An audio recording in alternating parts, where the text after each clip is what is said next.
Okay, good morning, good afternoon, and good evening to all of you. Well, for this time, we talk about culture, language, and thought. According to Krems, here, language, culture, and are bound together in three ways. And according to Moran, language and culture are two sides of the same coin, each mirroring to each other. Okay.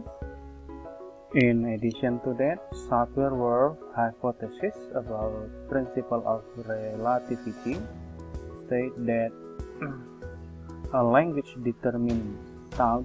We are prisoners of language.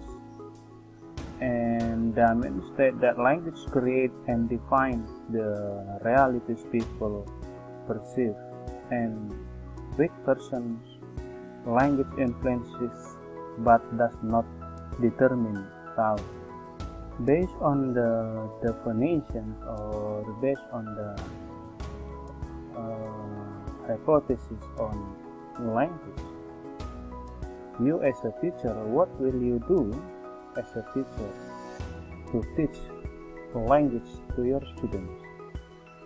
Okay, teacher can help the students to see relation between language, culture, and thought by making connection explicit.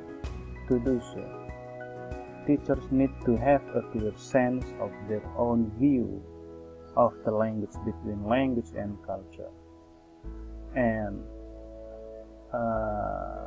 to clarify points for students by sharing personal experience. Of course, language, culture, and thought are having a great relationships to each other. Now let's see, or you can identify different speech communities, or we can see a group of people in the same interest, a group of people in a different work. They will have a different language, they will have different culture, they will have different style. We can see here from a different social group, and then each community develop a certain way of speaking that each member use to identify with the community. We can see a group of people around of Sibolga, maybe a group of people around of Tanjung Balai, maybe they will have a different culture, they will have a different thought, and they will have a different language style. Okay, the students should distinguish between these communities so that they can use the appropriate language for each community. It means that if you are from Batak, and then you will have you will teach in different communities, something like in Tanjung Balai, it means that you have to distinguish them, you have to see the language from the culture point of view, from the thought point of view.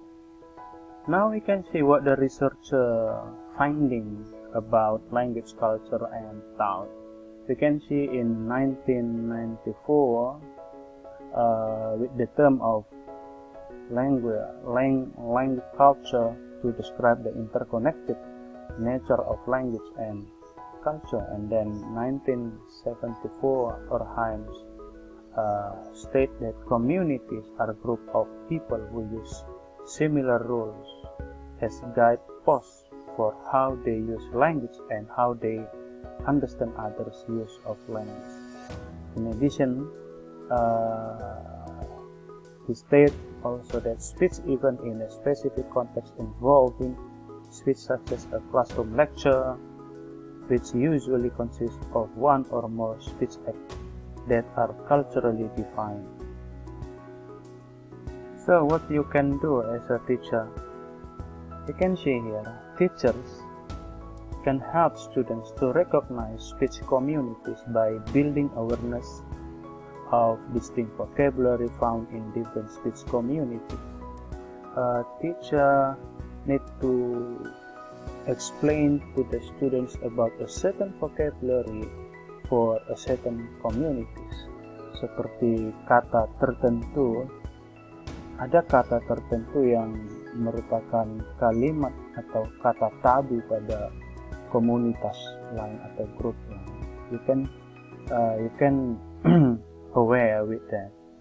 Okay, and then teacher also can explain the concept of in groups, out groups. So now let's see the language, culture, and thought from gender point of view. Men and women have a different way in communication. Men view interaction as hierarchical way, where one person is superior to the other. However, women will feel a sense of closeness through empathy and see interactions in a non-hierarchical way. So based on the gender point of view, so what the researchers say about it, we can see Tennant state that a woman language for conversation is a language of rapport, a way of establishing connection and negotiating relationship. However, for men, Tennant states that men talk is a means to preserve independence and negotiate and maintain status in hierarchical social order. We can see here, according to Wood, okay, how a man and woman talk. We can see here, woman, it is a giving and receiving equal turns in conversations, showing support and sympathy, using questions to ensure understanding, working hard to keep the conversation going, being responsive to others, being concrete and personal terms, being tentative and apologetic. However, for men, no acknowledgement of feelings, it means more logical, focus on gathering data and solving problems, expressing superiority and maintaining control, and dominating the conversation. In addition to that, we can see the example from Mel and Broker, who said that something like notes, something like which is stated by woman, it means I'm listening to you, please continue. However, the notes like by men, it means that I agree with you or I follow your agreement so far. More differences from gender point of view, we can see that female use language learning strategies significantly more than male.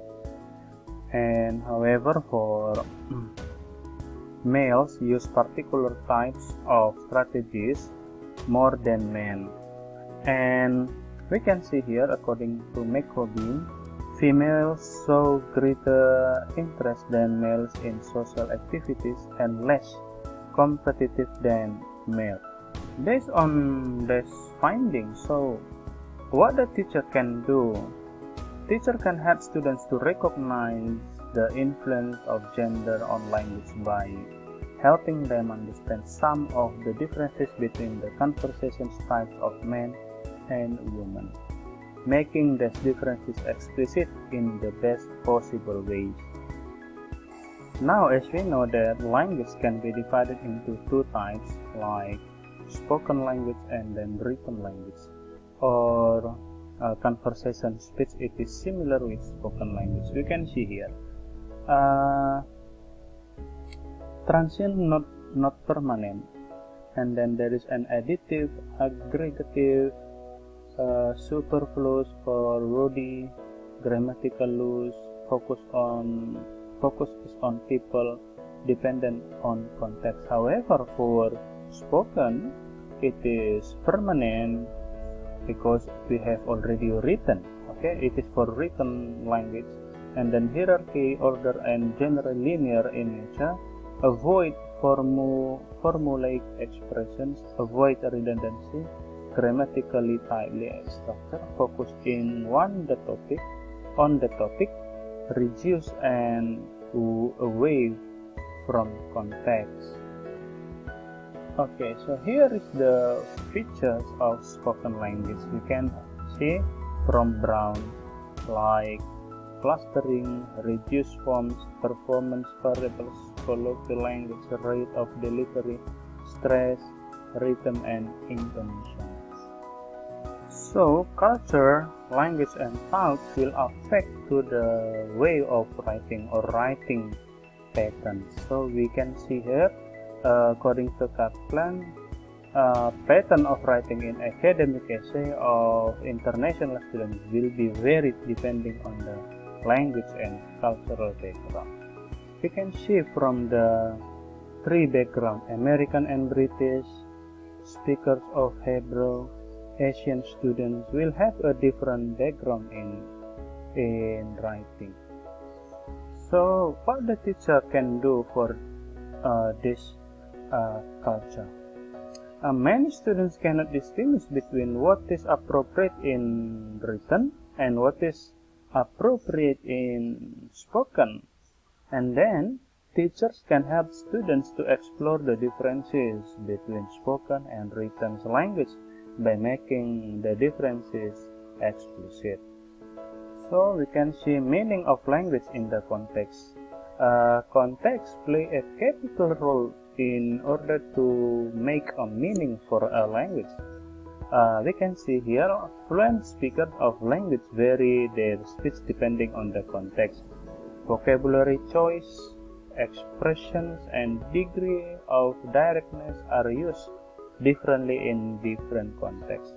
Pragmatic studies language in context and especially conveying and interpreting of meaning. Context play a capital role in order to make a meaning for a language. So once again, what the researchers say that pragmatic involves analysis of the speaker's meaning in context. Understanding the meaning of language in context will help learners be aware of volatile behavior and hidden meaning of language. Pragmatic failure occurs when speakers do not use or understand appropriate language in the context. So context and a way of our speaking by politeness principles, it is really important to use based on the context in order to deliver our thoughts based on the culture, situations, and context. So what the teacher can do in teaching language? Teacher can help students understand the meaning of language in context by creating an awareness of role of pragmatic in the language use. Asking students to take an expression that is polite, that courteous, and make it stronger or more intense. Teacher can also use critical incident in a brief story in which some cultural misunderstanding happen. Okay, I think that's all for this meeting. I hope you understand the relation between culture, language, and thought. You are able to identify different speech communities. You recognize the influence of gender on language. You explore the differences between spoken and written language. You understand the meaning of language in a context. And that's all for this meeting. Goodbye and see you in the next time. Thank you and stay healthy